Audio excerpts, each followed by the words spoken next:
આપણે છીએ પાટણ જિલ્લામાં આવેલા સિદ્ધપુર સ્થિત બિંદુ સરોવર, જે સમગ્ર ભારતની અંદર આવેલું માતૃગાયાનું એકમાત્ર સ્થળ છે, જે અમદાવાદ પાલનપુર નેશનલ હાઈવે ઉપર આવેલું મહેસાણાથી 35, પાલનપુરથી 30 અને પાટણથી 30 કિલોમીટર અંતરે આવેલું છે.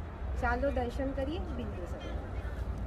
બિંદુ સરોવરનું મુખ્ય જગ્યા એટલે કે બિંદુ સરોવર અને એની આજુબાજુ આવેલા દેવસ્થાનો.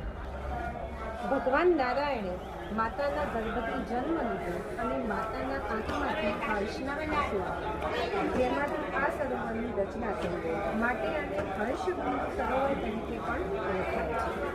15 ઋષિ દેવહૂતિ, માતા દેવહૂતિ, કપિલ મહામુનિ અને ગયા ગદાધર ભગવાનના પણ પ્રાચીન મંદિરો આવેલા છે.